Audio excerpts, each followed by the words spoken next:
va a ser todo un desorden. Así que la idea es tenerlos todos con el audio apagado para que puedan escuchar toda la información.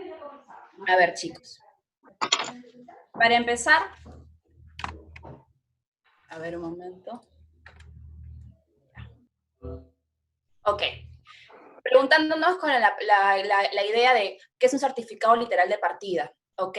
Hoy en día se le denomina así, certificado literal de partida. Antes se le denominaba copia literal. Ok. Como por ejemplo, nosotros cuando nacemos tenemos una partida de nacimiento que es expedida por RENIEC, por el registro civil. En este caso, con una propiedad existe, tiene que tener una partida registral. ¿Y quién lo expide? Registros públicos, SUNAR. ¿Ok? Ahora, esta información, todo lo que contiene la partida registral es detalladamente la información de la propiedad, del inmueble, ¿ok? Como el antecedente registral, como cuál es la medida del área del inmueble, también indican las medidas, los linderos, el porcentaje de participación en la zona exclusiva, ¿no? Y también en la zona común. También indica quiénes fueron sus propietarios y quiénes son los propietarios a la fecha. Si cuenta con alguna carga o gravamen, si esa carga o gravamen ha sido levantada. También indica si es que la propiedad está bajo el régimen de sustitución de patrimonios, ¿no? Si hay una persona que lo adquirieron como sociedad conyugal y posteriormente hubo la liquidación de separación de patrimonios y se le adjudicó un ejemplo 50-50 a cada cónyuge. ¿Ok? Ahora, este certificado literal de partida, ¿no? Antes denominado copia literal, como lo vengo diciendo, lo expide a registros públicos, lo puede solicitar cualquier persona, ¿ok? Solamente tienen que tener el número de la partida electrónica. Ahora, la pregunta viene, hay clientes que cuando uno, en una primera cuenta, una vez que captemos la propiedad o captamos la propiedad, le preguntamos como agente, ¿no? ¿Cuál es el número de la partida electrónica? ¿Cuentan con una copia literal o cuentan con alguna información respecto al inmueble? Y los mismos propietarios dicen, no tengo ni idea cuál es el número de la partida electrónica, ni mucho menos tengo una copia literal. Entonces, para eso, para ese tipo de casos, Registros Públicos ha creado, ya en la misma página de Registros Públicos, ha creado una opción en la cual indica conoce tu partida electrónica. ¿Y qué información se debe depositar para conocer el número de la partida? Es el número de DNI del propietario y también la fecha de emisión del DNI. Esa información, consignándolo en el sistema, automáticamente te va a salir qué número de partida electrónica es. Ahora, si teniendo en cuenta que el propietario tiene una partida, un inmueble, ¿no? Pero si tiene varias propiedades, es ahí donde tendremos que verificar y solicitar las copias literales y ver qué inmueble que se desea transferir, vender, le corresponde al propietario. ¿Ok? Entonces, Registros Públicos ha creado esa plataforma exclusivamente para las personas que no saben cuál es la partida electrónica del inmueble. ¿Ok? Acá en la diapositiva yo consigné, ¿no? Con lo que estaba diciendo, que de ahí la importancia de su revisión antes de realizar cualquier transacción en relación del inmueble. Efectivamente, esto se da por ustedes saben que el alto índice de tráfico inmobiliario, ¿ok? Que lo importante y mucho más el perfil de profesional del agente inmobiliario es saber y tener y darle la seguridad a tu cliente. Y entre obviamente una de las funciones es verificar, hacer el estudio correspondiente de títulos de la propiedad y todo, ¿no? Entonces, nosotros tenemos que demostrar, tenemos que indicarle al cliente que la propiedad está totalmente saneada, está totalmente segura y es libre de transferirse, ¿ok? Entonces, la copia literal tiene, el certificado literal de partida, antes denominada copia literal, tiene validez legal para juicios y trámites administrativos. ¿Ok? Ahora, una pregunta. Disculpen, ¿pueden apagar el audio para que no me puedan interrumpir? A ver, una cosa que se viene a la cabeza, ¿no? Puede decir, oye, pero el certificado literal de partida es lo mismo que el CRI, o es lo mismo que la copia informativa.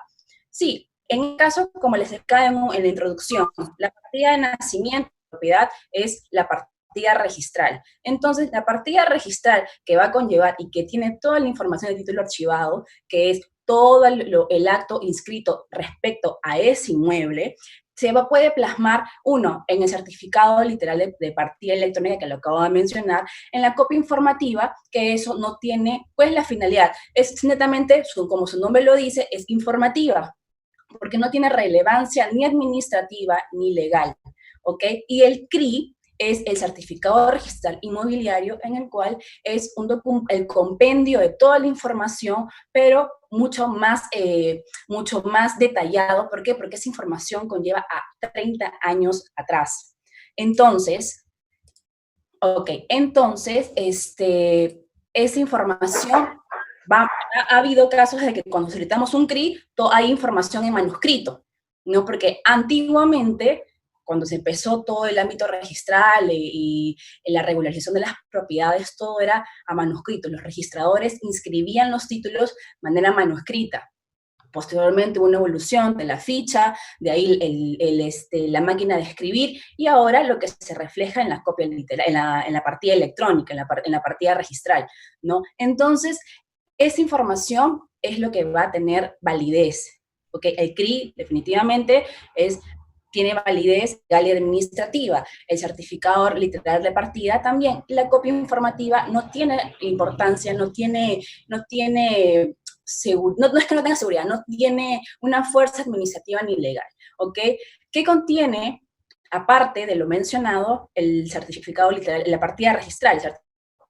Tiene que ser firmado, ¿ok?, por un registrador siempre. ¿Qué quiere decir? Que cada acto, compra-venta, ¿sí?, se tiene que firmar todo el extracto de lo que conlleva el mérito que dio la inscripción de la compra-venta, y tiene que ser suscrito por un registrador siempre. Ha habido casos en el cual he verificado y advertido que antiguamente se inscribían, ¿no?, en el años 80, 60, una compra-venta o una independización, y no tenía la firma del registrador. Eso es imposible. Hoy en día sí o sí tiene que haber. Y si no lo hay en una copia literal, no mejor dicho, en una partida registral, tiene que ser regularizado. ¿Quiénes expiden este documento? Lo expide el registrador, un abogado encargado en registros públicos, o un certificador en registros públicos. Por eso, cuando vamos a solicitar este documento a registros públicos, la persona que está en caja tiene la capacidad de poder firmar ese documento. Y eso da mérito administrativo y legal. Eso sirve como medio probatorio en todo momento. ¿Ok? Ahora, es importante aclarar también ya que existe el SARP, S-A-R-P. Este hecho es cuya partida electrónica inicia con la letra P. Por ejemplo, P02030530. ¿Ok? Esto identifica al inmueble, es la misma finalidad que la partida registral, es lo mismo la partida registral, pero ¿quién lo creó? COFOPRI. ¿Ok? Antiguamente lo creó COFOPRI, y por un tema de regularización, de formalización de propiedades informales. ¿Ok? Entonces, va a llegar un momento, vamos a tener la partida electrónica y partidas que empiezan con el número normal, y el otro que empieza con P. En el sistema de registros públicos solamente se puede visualizar, ¿ok?, los inmuebles que tengan número en corrido. No se puede visualizar los inmuebles que comiencen con P.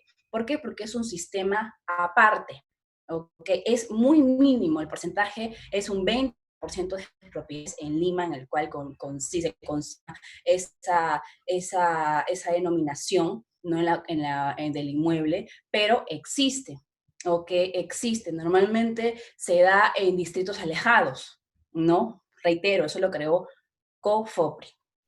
Ahora, a ver. A ver, vamos a ver. Ya, acá. Como les explicaba, a ver, ya. Como les explicaba hace un momento, el contenido de la partida registral, ¿no? Uno de ellos es el antecedente nominal, denominado también rubro A. ¿ok? Esta sección, que es la que indica, se denotan los antecedentes del inmueble, nos detallará si el inmueble se deriva de un inmueble en mayor extensión. Entonces, ahí he cogido una copia literal que tenía, en el cual he fotografiado la sección A, antecedentes, independizado de la ficha número tal, en partida electrónica tal, con fecha tal. ¿Ok? Y normalmente se da cuando son partidas matrices.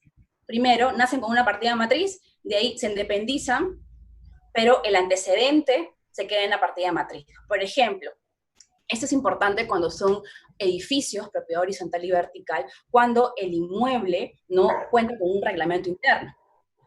En los reglamentos internos no se inscriben en cada partida electrónica independizada, se inscriben siempre en la partida matriz. Por ejemplo, también la numeración, la declaratoria de fábrica, todo se inscribe en la partida matriz. Entonces es importante tener esa información, porque a veces cuando me traen los documentos y se quiere vender el inmueble, el último piso más la azotea, ¿no? Nosotros tenemos que acreditar bien si es que el dueño que se dice ser el último piso, por favor, pido nuevamente que pongan en silencio el sonido para que no confundirnos mucho.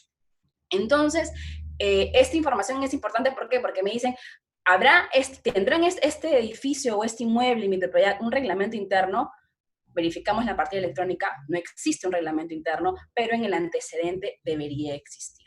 Entonces, eso es importante. En este punto, ¿ok? En este punto, verificar el antecedente por 1, reglamento interno, 2, la declaratoria de fábrica, ¿no? Si se quiere hacer una modificación en la declaratoria de fábrica, tenemos que remitir al antecedente registral en el cual era cómo se había inscrito en su oportunidad la declaratoria de fábrica. De ahí la numeración, ¿no? Antes cómo se denominaba la calle, ahora cómo se denomina, ¿no? Esa información es primordial. Es el punto de partida para una lectura de una partida registral. De ahí, el segundo punto es el rubro B, denominado descripción del inmueble. En este inmueble se anotan las características físicas y descripción del inmueble, tales como la ubicación, el área de terreno, el porcentaje de las zonas comunes.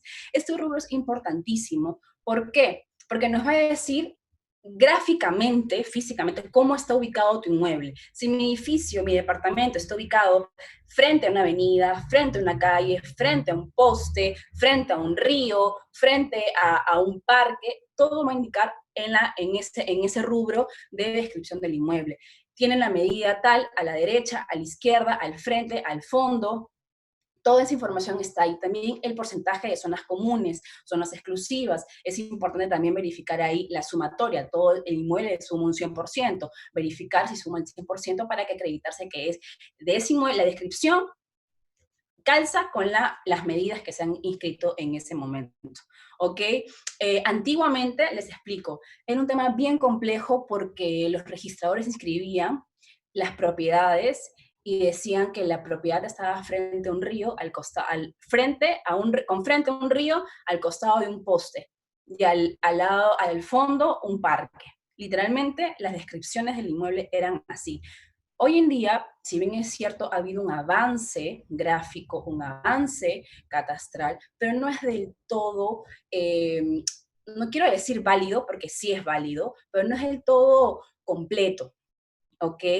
Si bien es cierto, los entes generadores de catastro son las municipalidades va de la mano con registros públicos en la zona de catastro, pero registros públicos tienen la base gráfica, la información catastral más argumentativa que hasta las mismas municipalidades. Por eso, y eso lo se ve reflejado en la práctica, que Miraflores tiene zona catastral, San Isidro tiene zona catastral, San Martín de Porras, si no me equivoco, están trabajando para que sea una zona catastral organizada. O sea, son varios puntos y son varios factores. Y eso, la zona catastral organizada, en verdad es un factor muy débil en temas de vivienda en el Perú, ¿no? Porque no todas las propiedades tienen una partida registral.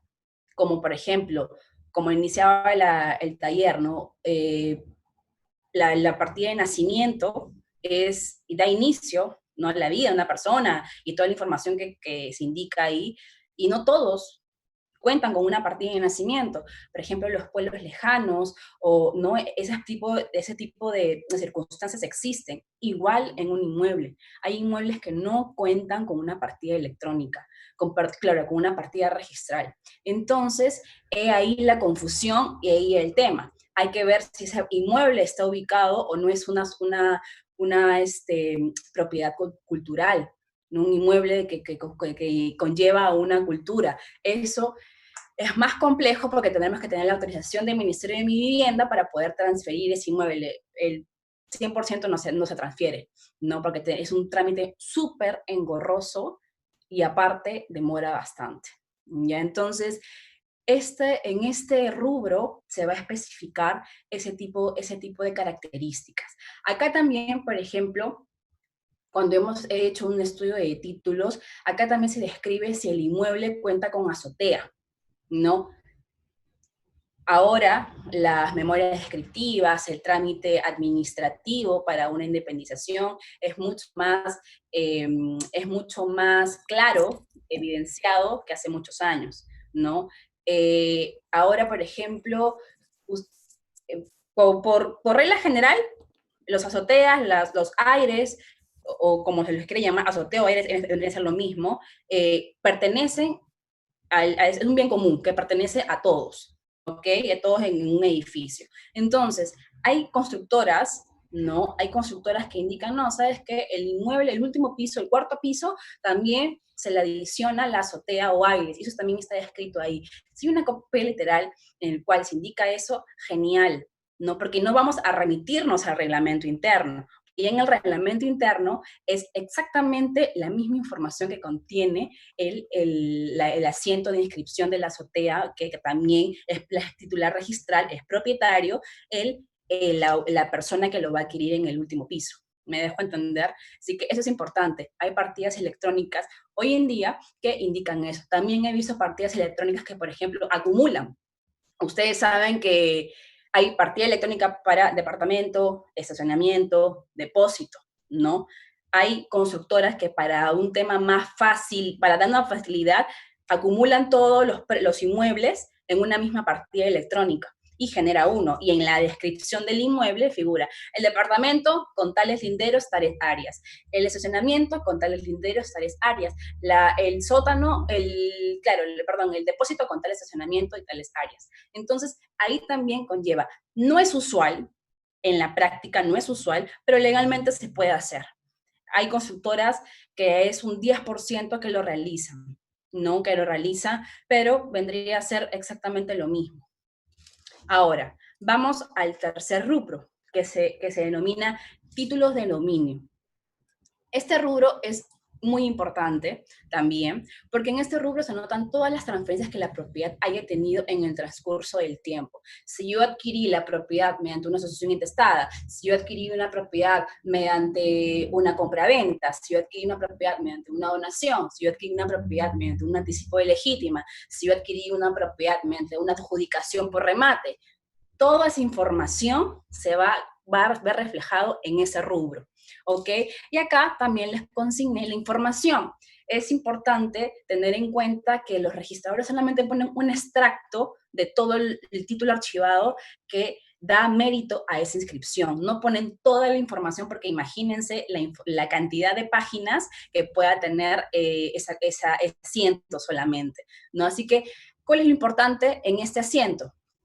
Los datos del propietario, datos completos, los documentos de identidad también. Entonces, una sociedad conyugal, consignar sociedad conyugal, ambos identificados también con el número el número de DNI, ¿no? También indicar ahí, se indica ahí ante qué, por ejemplo, en este caso fue una independización, ¿no? Esos son trámites administrativos, trámites técnicos, en el cual son requisitos que la ley me exige, formularios, con firmas legalizadas y todo eso. Este asiento es básicamente la independización. Pero también vamos a ver asientos en el cual, por ejemplo, se adquirió la propiedad mediante una compraventa, ¿no? ¿Y qué título o qué documento fehaciente me puede acreditar una compraventa? Una minuta, posteriormente una escritura pública, y el notario, en la escritura pública va a emitir copia fiel, que se denomina parte notarial, a registros públicos para que se inscriba esa compraventa. Ponernos en el ejemplo de la compraventa.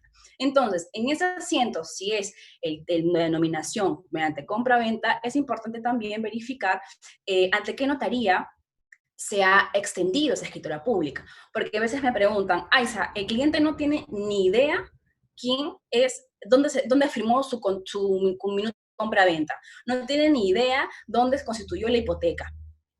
Y es donde nosotros nos remitimos a la partida registral y verificamos, ¿no? Verificamos que se extendió la escritura pública en la notaría tal, se consigna también la fecha de la escritura pública, ¿ok? Y también, antes se ponía, por ejemplo, el valor del inmueble, ¿no? Se sigue consignando, pero es uno de los puntos importantes también que se debe considerar en ese asiento. También a los nombres de los antiguos propietarios, ¿no? Se consignan ahí. Ahora, ha pasado que se pone el asiento Aiza María Góngora Pérez, identificada con documento de identidad tal, no, pero yo me llamo Aiza Góngora Pérez. Hay un error de registros públicos, porque mi DNI, un ejemplo, parece Aiza Góngora Pérez. Tenemos que remitirnos al título archivado para solicitar una rectificación de oficio por error material.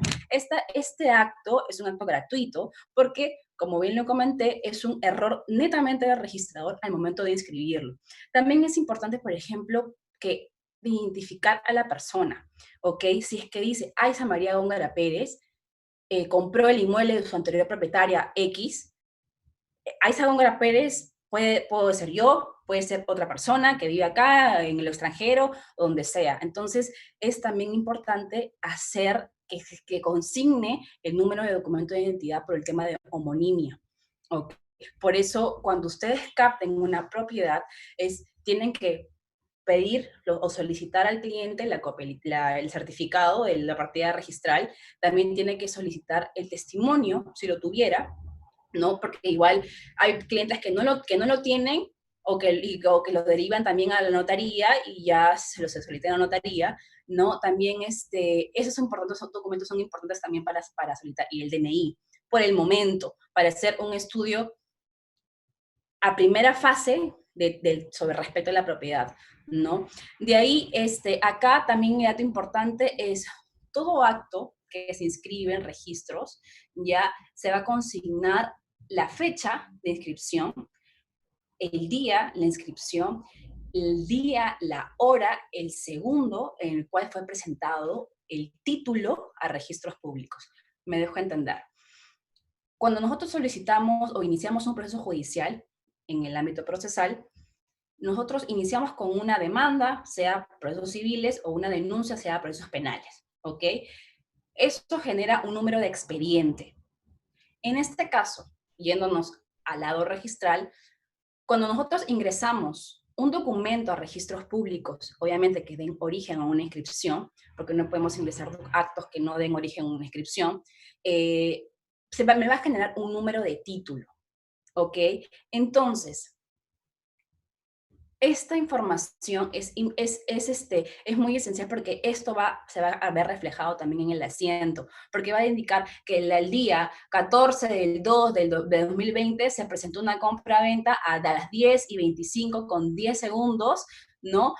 Y para hacer el seguimiento. ¿Por qué? Porque eso en el sistema registral hay una gama de principios registrales, y uno de los principios registrales es ataca y protege a esta acotación que acabo de decir. Prioridad de rango, prioridad en el tiempo. El primero que llega es el primero que se protege, por así decirlo, ¿no? Así que por eso ponen hasta los segundos realmente, porque hay gente que me dice, pero ¿por qué segundos? Que no sé qué. he visto casos en el cual el vendedor transfirió el inmueble a dos personas, A, B, ¿ok? A se quedó en notaría, no quiso pagar notariales, perdón, no quiso pagar registrales y dijo, bueno, yo estoy seguro con mi escritura pública. B fue más diligente y dijo, ok, cancelo mis gastos notariales, registrales, inscríbelo al registrador. Cuando se entera A que el vendedor transfirió la propiedad la misma bien a otra persona, que no es A, se aviva, por así decirlo, y presenta el parte notarial, le dice al notario, no, que sabes qué, te cancelo mis derechos registrales y quiero que me ingreses el parte notarial a registros públicos. Y cuando va a registros públicos se conoce que ese mismo día, una hora antes, presentó B, el notario, el parte notarial a registros para que pueda calificar al registrador y se pueda posteriormente inscribir la compraventa. Miren el ejemplo que tan importante es la inscripción. Hoy en día, nosotros como agentes inmobiliarios tenemos que darle una seguridad al 100% integral y todo lo que pueda dar un perfil profesional de un agente. No, por eso siempre nuestra recomendación no va a ser como el caso de B, que se quede una firma una firma en notaría en una escritura pública, sino va a ser mucho más diligente y vamos a lograr hacer la inscripción de esa compra-venta en registros públicos. Porque, reitero, primero en el tiempo, primero en espacios. El que primero inscribe es el primero que va a estar priorizado. Y aunque diga, pero yo le pagué tal fecha, ya le pagué el 100%, y el otro que sea que no le haya pagado el 100%, pero B tiene la prioridad.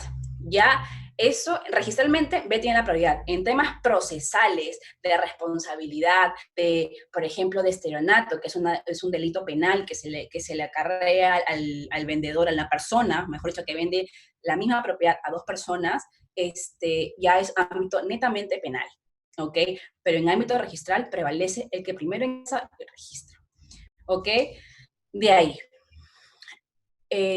Vamos a esta sección que es el rubro de cargas y gravámenes. Este rubro ya nos detalla si la propiedad tiene alguna afectación como una hipoteca, embargo, anotación de demanda, hipoteca legal, arrendamiento, bloqueo de registral o alguna carga técnica, como por ejemplo.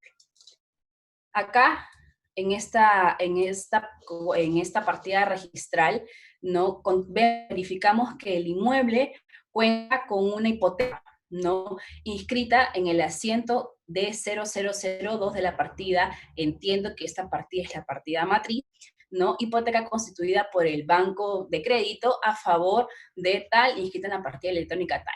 Entonces, en este caso, en este ejemplo que he dado, es una hipoteca, ¿no? A favor de una entidad financiera. Y comencé dando la explicación de que viene la partida matriz. Todo lo que está inscrito de cargas, gravámenes, debería, digo debería, y pongo muchos énfasis en eso, porque hay ocasiones que no se transmite, ¿no? Esa información a la partida electrónica indemnizada. No me he tocado con casos de que en la partida matriz hay una hipoteca a favor de una entidad financiera de toda la matriz, quiere decir de todo el terreno, y cuando veo en la partida electrónica independizada, pues no verifico esa hipoteca. Y nunca se levantó esa hipoteca.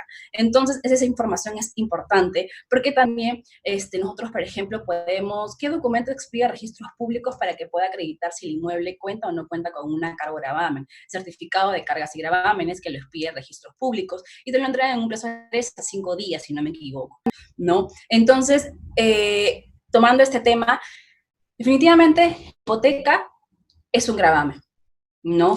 También puse como acotación un embargo. Un embargo es un gravamen, hay un proceso judicial de por medio, ¿no? En el cual el demandante solicita el embargo de tal propiedad. Se anota, se protege y anota esto en la partida registral. También la anotación de la demanda. Yo inicié un proceso, ¿no? Y de demanda de obligación de dar suma de dinero, porque el propietario, el cual es mi deudor, me debe. Y para asegurar y darme la seguridad de pago, anotado esta demanda en la partida registral para que los terceros tengan conocimiento de ello y no puedan desconocer que no hay una anotación de demanda o no hay un proceso en curso en contra del propietario. También hay procesos ya en los cuales pides el antecedente del proceso y es hace 10, 15 años y ya se levantó y ya terminó, ya si es una obligación de dar suma de dinero, él le canceló, o sea, ya culminó, todo a favor, todos quedaron bien, pero nunca se hizo el levantamiento de esta demanda en la partida electrónica, en la partida registral.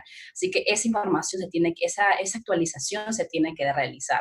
Como yo siempre digo, sería ideal que nuestro sistema registral tenga comunicación con las municipalidades, ¿no? Tengan comunicación con las entidades judiciales, ¿no? ¿Por qué? Porque si es que inicia un proceso en contra de A o B, del propietario, ¿no? Pero esta persona, el demandante, ha solicitado una medida cautelar o una anulación de demanda o un embargo, ¿no? Que salga reflejado en automático, ¿ya?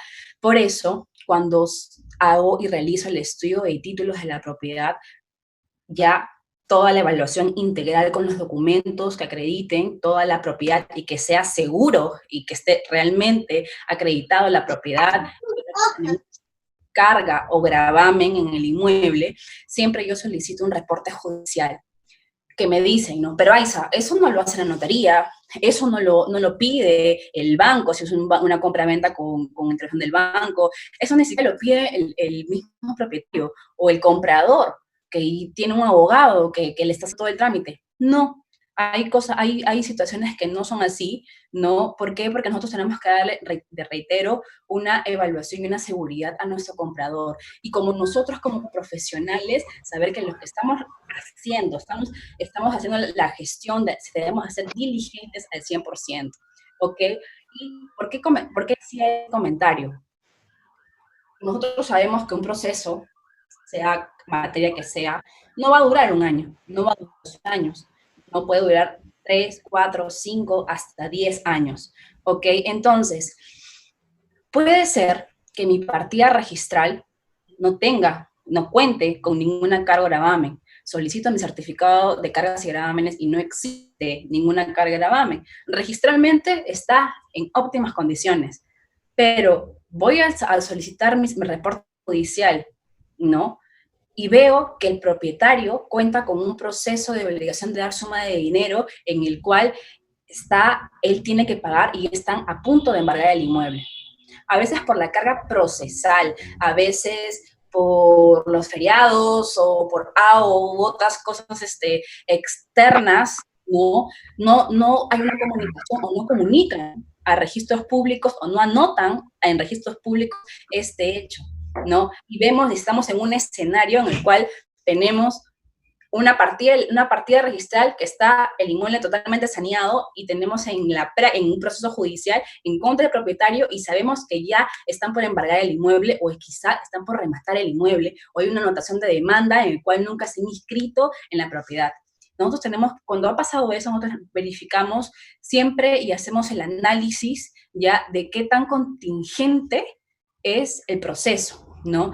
Es un proceso que vemos que no genera o no va a dar perjuicio al inmueble, no va a dar un desmedro económico a la parte vendedora, procede, ¿no? Procede. Pero sí vamos a tener la seguridad, ¿no? De poder sustentarlo, porque si es con entidad financiera, tenemos que sustentar absolutamente toda esa información. Como le comentaba, no va a haber casos de que es un proceso que tiene más de 15 años y ya está totalmente saneado, ya culminó, ya finalizó, y nunca se hizo el levantamiento en la partida registral. Entonces, ahí es importante verificar eso, ¿ok? Y también porque en una de las cláusulas de la minuta de compra-venta consigno que el inmueble se encuentra libre de cargas y gravámenes judiciales y extrajudiciales. Entonces, esa cláusula que indica ahí nos da la responsabilidad al abogado para el abogado que autoriza esa minuta, hacer un estudio de títulos integral, en el cual acredite que esa propiedad efectivamente no cuenta con ninguna carga ni gravamen y pueda ser transferido sin ningún inconveniente a un tercero, ¿ok? También se va a anotar hipoteca legal. La hipoteca legal, ¿qué significa? ¿Cuál es la finalidad? Es el precio de venta, $100,000, ¿ok? $100,000, pero el comprador solamente va a cancelar $50,000. Pero yo quiero que se inscriba mi compra-venta en registros públicos, porque yo he cancelado el 50%, ¿no? Y el otro 50% se cancelará un mes después, un mes posterior, 2 meses posteriores, en el cual se inscribe la compra-venta en registros. Entonces, la hipoteca legal se constituye cuando existe un saldo a favor del propietario, del titular registral. Como vemos en este caso que he mencionado, hay un precio de venta de $100,000, solamente cancelado $50,000, entonces está pendiente otros $50,000, en el cual se va a cancelar la forma y oportunidad que se ha pactado en el documento, ¿ok? Entonces, eso se inscribe en registros públicos sin duda. Antes era solicitud de parte. El notario o el que ingresaba el parte notarial a registros públicos decía que existía una hipoteca legal. Ahora se constituye de manera automática. Quiere decir que el registrador, hacer la evaluación integral de todos los documentos del parte notarial, no va a verificar lo que les estoy comentando y automáticamente va a constituir una hipoteca legal a favor del vendedor, porque hay un saldo por pagar a favor del mismo. ¿Ok? Esto se inscribe en el rubro D, ¿no? Y posteriormente, cuando ya cancelen el precio de venta, se tendrá que hacer una minuta de levantamiento o de cancelación, una minuta de levantamiento de cancelación de la hipoteca legal o cancelación de precio de venta. Tendría que ser lo mismo. ¿Ok? Entonces, eso se inscribe en registros públicos y el inmueble está libre de cargas y gravámenes. Otro acto que se inscribe es el bloqueo registral. No, el bloqueo registral, como nosotros sabemos, es un medio en el cual lo solicita, lo requiere el notario, y es básicamente tiene como finalidad el darle la seguridad al comprador, ¿ok? Porque tiene un plazo de 60 días que se pueda anotar. Pasados 60 días, vence esa facilidad o esa seguridad, por así decirlo, al comprador, ¿ok? Esto lo exigen mucho las entidades financieras porque sin el bloqueo registral no existe el desembolso, ¿no? Y también nosotros cuando, por ejemplo, mayormente, ¿ya? Y digo mayormente porque es darle la seguridad 100% al comprador para que el vendedor no pueda venderlo a un tercero, es cuando hay una operación por recursos propios, cuando no hay intervención del banco, en el cual verificamos que el bloqueo se encuentra, perdóname, lo que pasa es que acá están que me ponen, me salen varios cuadraditos en Zoom y me desconcentra. Pero a ver, seguimos. El tema del bloqueo registral, sí, es una seguridad básicamente al comprador. ¿Se inscribe en registros públicos? Sí. Su duración de plazo de calificación son 3 días, en teoría, legalmente. No, pero en la práctica se puede demorar la calificación en inscribirse un bloqueo registral 10, 15, y he tenido como experiencia que se ha demorado un mes en inscribirse un bloqueo registral, ¿no? El registrador va a verificar ahí netamente la formalidad, no va a ir por el fondo, no va a hacer un estudio al fondo de punto por punto respecto al parte notarial, pero sí va a hacer una revisión de manera formal, no si cumple, si es que el que requiere, una de las formalidades es si es que realmente el que requiere el bloqueo registral es el notario, o puede ser un X, o un notario que no está acreditado en el colegio notario, o sea, toda esa evaluación lo hace el registrador, ¿ok? De ahí, otra acotación es alguna carga técnica. Sí, las cargas técnicas son, como su nombre dice, cargas, ¿no? Y esos son producidos porque, por ejemplo, cuando se independiza el inmueble teníamos un certificado de parámetros urbanísticos que el edificio solamente podía ser de 10 pisos, pero la constructora hizo 2 pisos más. Y al momento de independizarse, se independiza, cada inmueble genera una partida electrónica a cada propiedad, no con todas las determinaciones que les he mencionado anteriormente, pero se constituye una carga. Y en esa descripción se va a describir, valga la redundancia, que el inmueble no cumple con el certificado de parámetros urbanísticos expedidos por la municipalidad competente.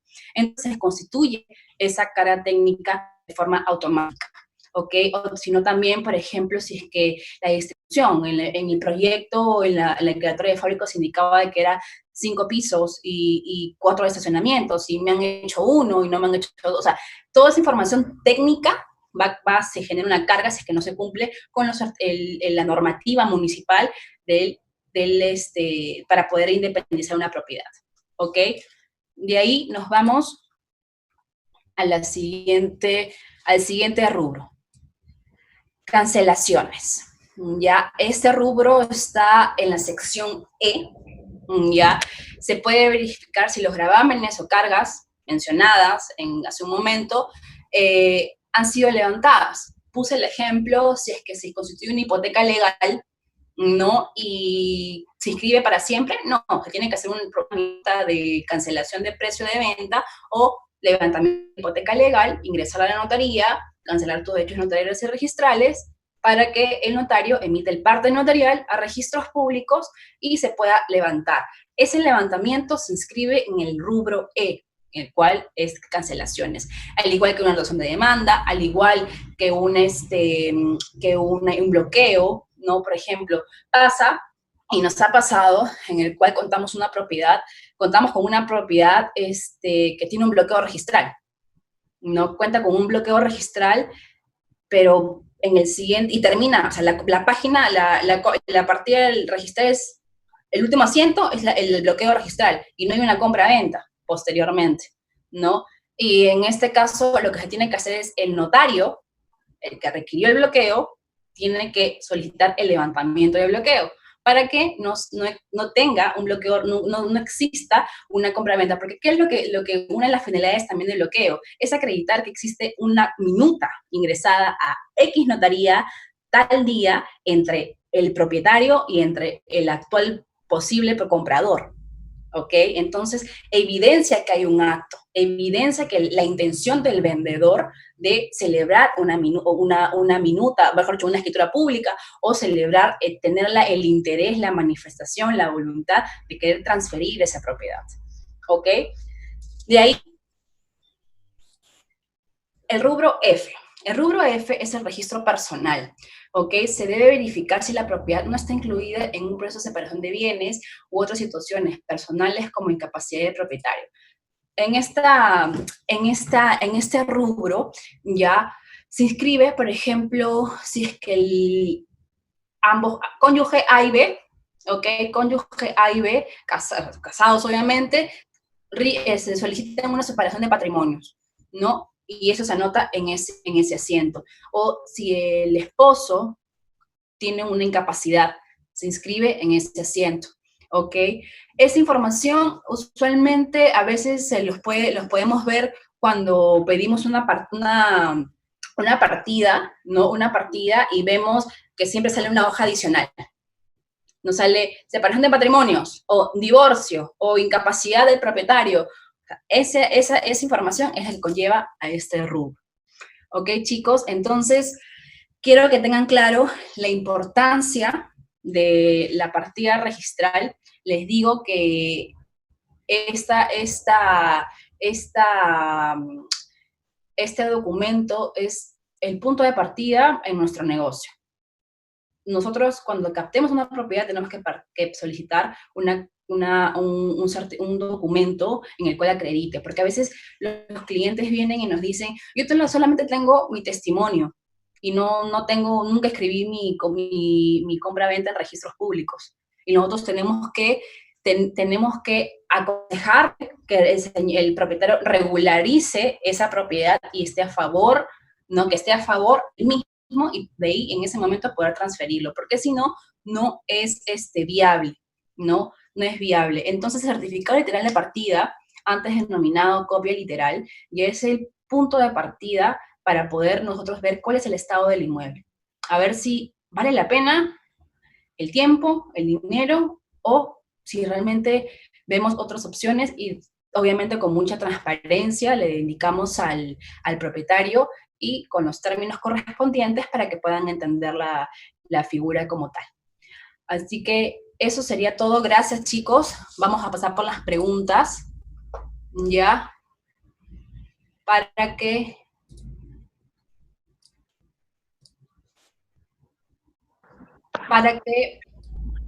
poder contestarlas.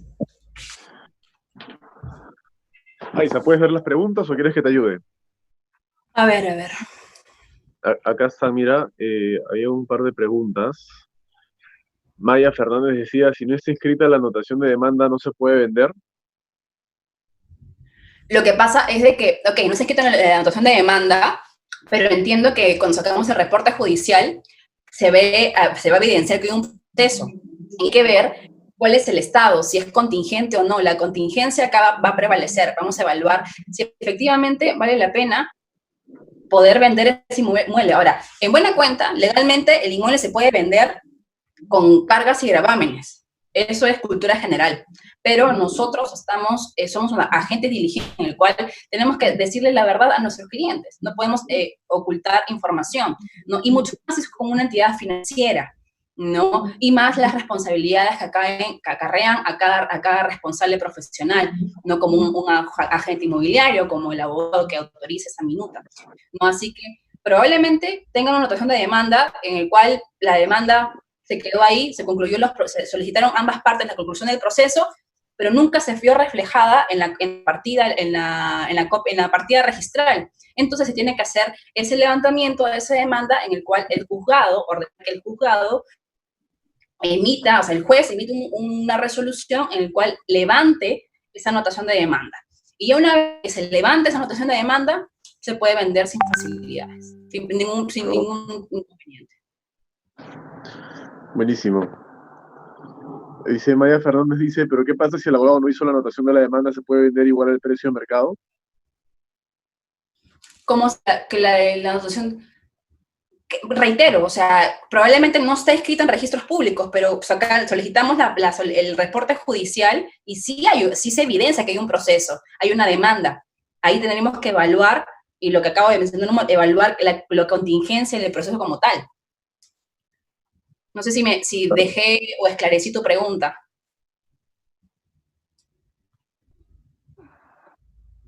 Ella vuelve a decir si el abogado, pero creo que ya lo respondiste, ¿no? Si el abogado no lo hace, es como que... Claro.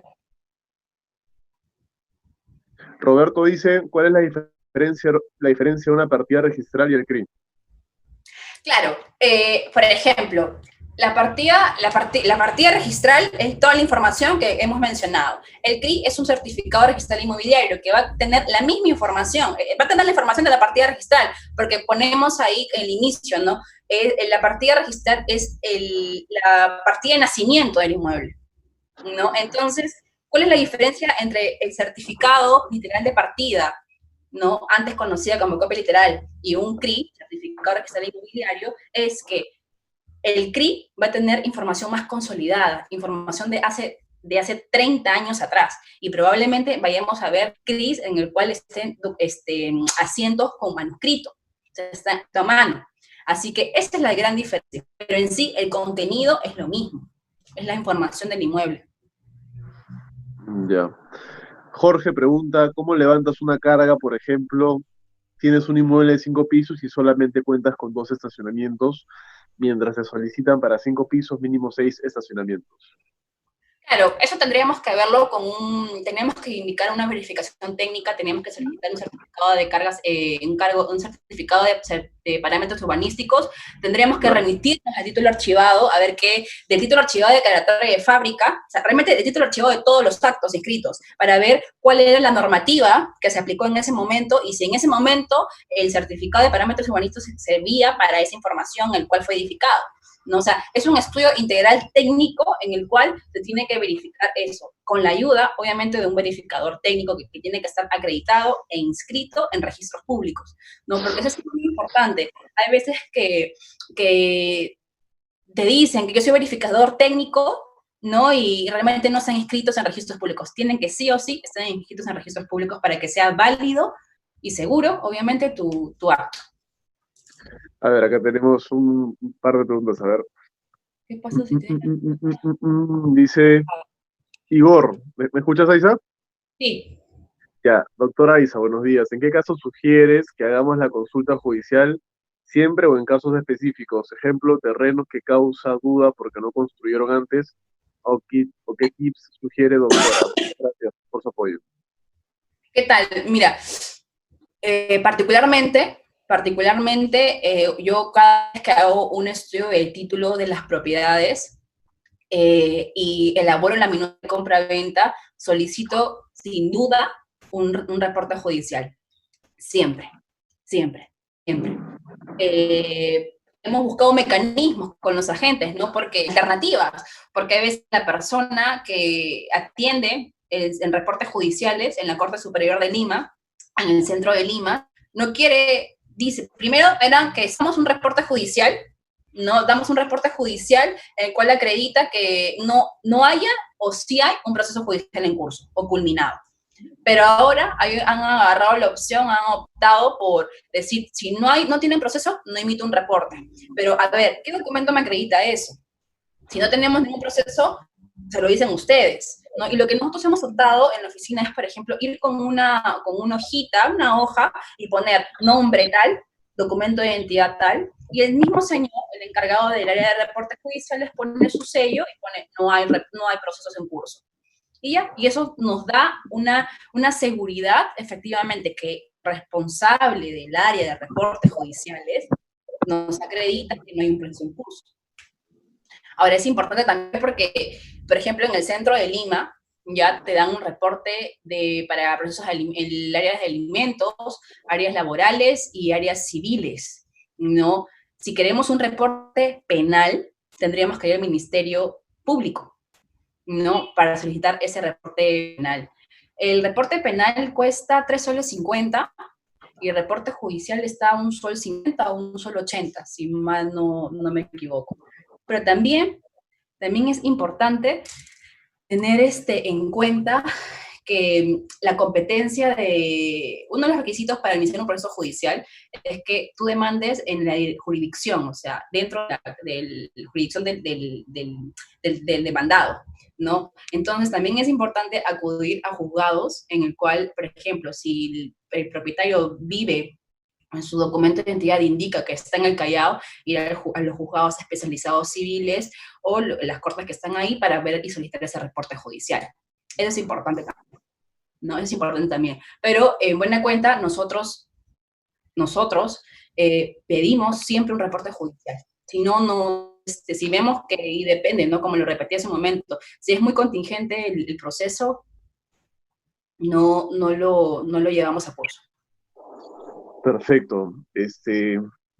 Acá hay un par de preguntas más. Maya Fernández nos dice, ¿qué pasa si tienes la minuta, una demanda ganada por obtención de título de propiedad, pero no se hizo la anotación de la demanda? La persona que lo compra, ¿qué va a tener que hacer, qué va a tener que hacer para darle mayor validez a la adquisición? ¿Qué factores están en riesgo? A ver, no entiendo. ¿Qué pasa si tienes la minuta, ya, la minuta de compra-venta entre comprador y vendedor, una demanda ganada por obtención de título de propiedad, pero que Sí. no se hizo la anotación de demanda? Una demanda ganada ¿por quién? Es importante. Ya, la persona que lo compre, ¿qué va a tener que hacer para darle mayor validez a la adquisición y qué factores están en riesgo? Obviamente, si nosotros compramos, si nosotros nos ponemos en el escenario en que adquirimos una propiedad que cuenta con una anotación de demanda por, qué sé yo, mayor derecho de propiedad, o una demanda de desalojo, o una demanda de obligación de dar suma de dinero, ¿no? Sabemos, o sea, estamos comprando a sabiendas que hay ese problema. Hay mucha gente que se dedica a comprar esas propiedades, ¿no?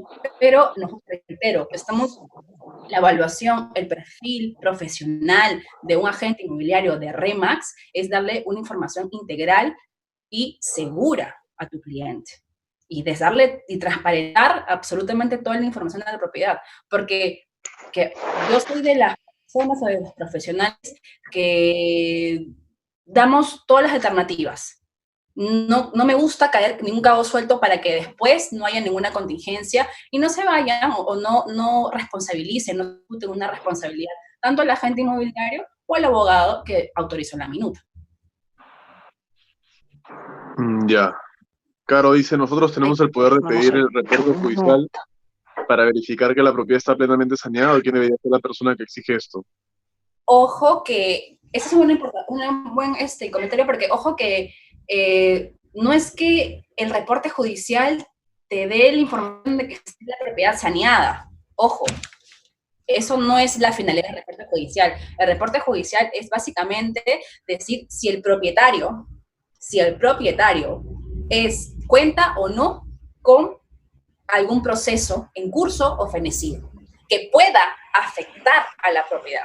Porque en la práctica, si alguien me debe, yo voy a querer, y no me está pagando, yo voy a requerir iniciar un proceso judicial, ¿no? Y lo primero que voy a hacer como abogada es anotar esa anotación de demanda en la propiedad. ¿Para qué? Para que, uno, todas las personas se enteren que hay una demanda, y dos, que esa persona me debe, y yo puedo repercutir o puede pagar mi deuda con ese inmueble. O sea, eso va a depender de la estrategia legal de cada abogado, asesor, pero no es que el reporte judicial me diga que está saneado el inmueble. No. En teoría, el único documento que te indica que está saneado el inmueble es la partida registral, el documento que solicitamos a registros públicos. Pero nosotros, como vamos más allá, y tantas situaciones y tantos hechos que hay hoy por hoy, tantas cosas que salen al día a día y nosotros no estamos ajenos a eso, opté por solicitar un reporte judicial y lo que conlleva ello. El reporte judicial lo puede solicitar cualquier persona.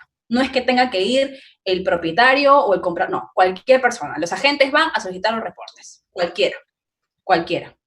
No es que tenga que ver una carta poder, ninguna carta poder. Cualquier persona con el nombre completo y el número de documento de identidad lo puede solicitar.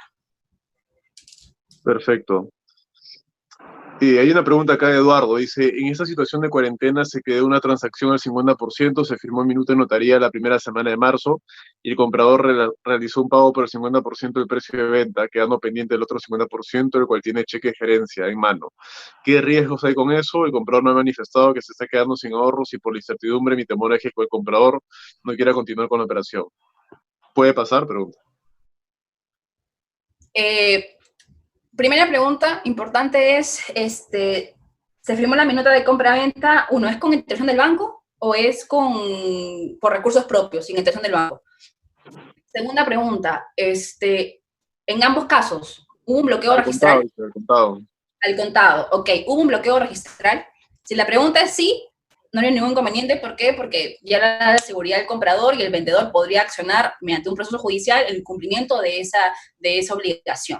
¿Ok? Pero si es no, nosotros igual en los dos escenarios tenemos que evaluar todo lo que ha pactado en la minuta, en el documento, en la minuta de compra-venta. ¿Ok?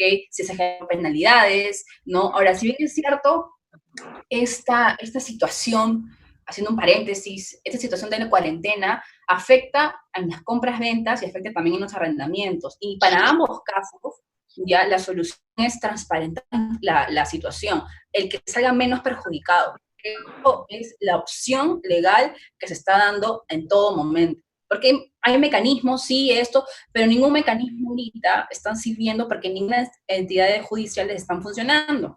Así que acá es transparentar la información. Ahora, todo lo que se hable, ya todo lo que acuerden, manifiesten, todo sea plasmado, formalizado, materializado en una cláusula adicional o una adenda, ¿no? Así que en este caso sí, o sea, es un riesgo para el vendedor, ¿no? Es un riesgo para el vendedor que recibió el 50%, pero ahora el comprador, toda la situación, está ganando sus ahorros y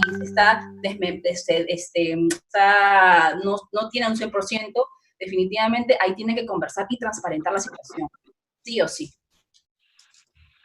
Ya, perfecto. Maya Fernández nos sigue preguntando acá. Vamos a volver a leer su pregunta que ha estado escribiendo bastante. Dice, ¿me escuchas, Aiza? Dice, ¿qué pasa si tienes la minuta, una demanda ganada por obtención de título de propiedad, pero no se hizo la anotación de la demanda? La persona que lo compre, ¿qué va a tener que hacer para darle mayor validez a la adquisición? ¿Qué factores están en riesgo? Doctora Aiza, ¿y cuáles son los factores de riesgo? No me respondió, está respondiendo otras cosas, no la pregunta, dice. ¿Dónde está? Acá en el chat. A ver, ¿qué pasa Maya si la Fernández minuta, de Remas VIP. ya, ¿qué pasa si tienes la minuta, una demanda ganada por obtención de título de propiedad? Ya, pero no se hizo la anotación de la demanda. Las personas que compren va a tener que hacer para quedar la mayor validez. Tendré que inscribirlo, o sea, entiendo que, por eso le digo, ¿quién es la persona que a favor del derecho de propiedad? La persona que dice que se generó el mayor derecho, ¿no? O sea, el que indica que ya, yo hice un proceso de mayor derecho, mejor derecho de propiedad, en el cual acredité en mi proceso que yo soy la propietaria. Okay. Ese proceso tiene que inscribirse en registros públicos. Y si no lo hace, lo tiene que hacer. Lo tiene que hacer, se tiene que regularizar sí o sí esa información. Y reitero, el que está a favor, ¿no? El que salió la resolución a favor del mismo, tiene que solicitarle al juez para que el juez ordene y emita los partes judiciales a registros públicos. Esa información se inscriba y ya.